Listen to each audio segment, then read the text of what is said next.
Assalamualaikum warahmatullahi wabarakatuh. Sebelumnya kenalin kami dari kelompok ke-72 kelas 17 akan memaparkan tentang tugas kami mengenai proyek charter dan juga WBS tentang pemasangan lampu penerangan jalan yang berbasis panel surya di jalur pejalan kaki lapangan teknik sipil. Sebelumnya perkenalkan anggota kelompok kami ada Johnson Immanuel, Habibie Jaki Latif, Khalil Abida dan Putri Sirahayu. Untuk proyek yang kita lakukan ini seperti yang tadi disebutkan di judul, pemasangan lampu penerangan jalan berbasis panel surya di jalur pejalan kaki lapangan teknik sipil. Tanggal penyusunan proyek ini tanggal 23 September 2025. Kami bertujuan untuk dapat merancang, memasang, dan melakukan integrasi listrikan dari sistem komponen pada sistem lampu penerangan jalan yang berbasis panel surya di sepanjang jalur pejalan kaki lapangan teknik sipil ITB. Proyek ini bertujuan untuk meningkatkan kenyamanan dan aksesibilitas pejalan kaki serta pengguna di lapangan dan memanfaatkan penggunaan energi terbarukan yang ramah lingkungan.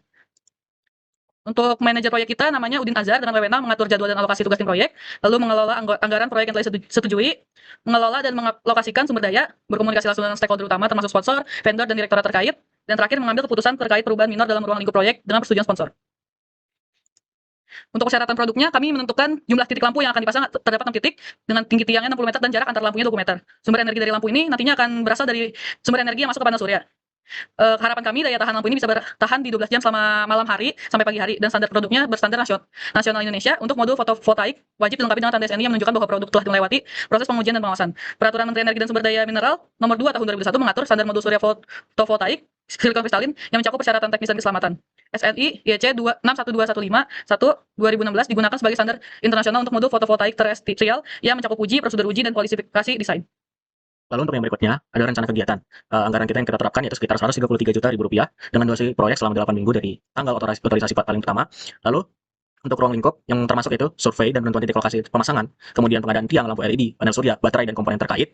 Lalu yang ketiga ada instalasi dan pemasangan seluruh komponen sistem. Untuk ruang lingkup yang tidak termasuk yaitu biaya pemeliharaan jangka panjang setelah serah terima, kemudian perbaikan infrastruktur listrik yang ada, kemudian perluasan sistem ke lokasi lain di luar daerah atau area yang telah ditentukan, kemudian perbaikan infrastruktur pejalan kaki yang ada. Adapun stakeholder pada proyek kali ini yaitu pada bagian penyandang dana atau sponsor, yaitu Badan Pengelola Usaha dan Dana Lestari ITB atau BPUDL ITB, kemudian penentu persyaratan sebagai Direktorat Sarana Prasarana dan Sistem Informasi ITB, kemudian pengguna akhirnya adalah seluruh sivitas akademik yang beraktivitas di jalur pejalan kaki lapangan teknik sipil ITB. Kemudian ada tim pelaksana yaitu tim KCU, dan regulatornya itu divisi K3L yaitu Keselamatan, Kesehatan, dan Lingkungan Kampus. Kemudian untuk vendornya yaitu perusahaan penyedia komponen lampu panel surya dan pemasangan lampu berbasis panel surya. Lalu adapun asumsi dan kendala pada proyek ini. Asumsinya adalah dana proyek yang disetujui akan tersedia sesuai jadwal yang telah ditentukan. Kemudian tidak ada perubahan besar pada struktur jalur pejalan kaki selama proyek berlangsung. Lalu kondisi cuaca yang mendukung selama instalasi seluruh komponen sistem itu mendukung. Lalu berikutnya itu adalah kendala. Yang pertama adalah jadwal proyek tidak boleh mengganggu kegiatan perkuliahan, kemudian anggaran tidak boleh melebihi batas yang disetujui, dan yang terakhir sistem harus dapat beroperasi dengan peralatan listrik yang sudah ada.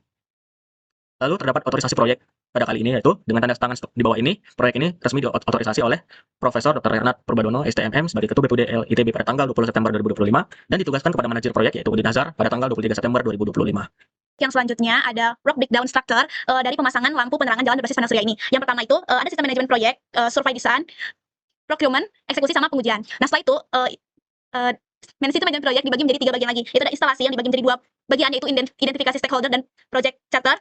Terus perencanaan yang dibagi menjadi 4 yaitu pembuatan rencana proyek, desain dan spesifikasi teknis, manajemen risiko, dan penyusunan anggaran. Lalu yang terakhir dari sistem manajemen proyek itu pelaporan yang dibagi menjadi 2 yaitu rapat rutin tim dan pelaporan kepada sponsor. Selanjutnya pada bagian survei dan desain itu dibagi menjadi 3 bagian lagi yaitu survei lapangan yang dibagi menjadi 2 bagian yaitu pengukuran jalur pejalan kaki dan penentuan titik pemasangan lampu. Lalu yang kedua ada desain teknis yang dibagi menjadi 2 lagi yaitu desain pondasi dan penentuan spesifikasi komponen. Lalu yang terakhir dari survei dan desain itu ada desain kerja yang dibagi menjadi 3 bagian yaitu gambar layout lokasi, gambar pondasi struktur dan lingkungan, dan gambar instalasi listrik dan skema rangkaian.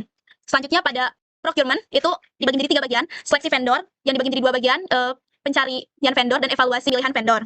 Lalu pada seleksi komponen itu dibagi menjadi 3 bagian yaitu pembelian tiang lampu dan lampu LED, pembelian panel surya, baterai dan controller, dan pembelian material dan untuk pondasi. Lalu yang terakhir dari procurement itu pengecekan komponen yang hanya dilakukan dengan 1 kali yaitu evaluasi dan rekapitulasi pembelian komponen.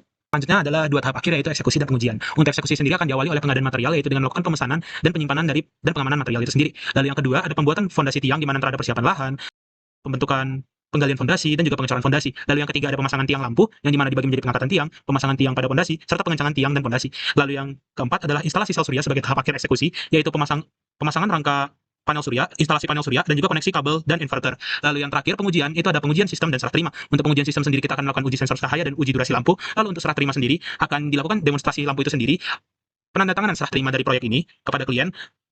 Lalu akan dilakukan pelatihan operasional agar nantinya penggunaan lampu ini dapat dilaksanakan dengan efektif. Lalu dokumentasi proyek dan juga penutupan proyek. Sekian presentasi dari kami. Mohon maaf jika ada kesalahan dan terima kasih telah menyaksikan.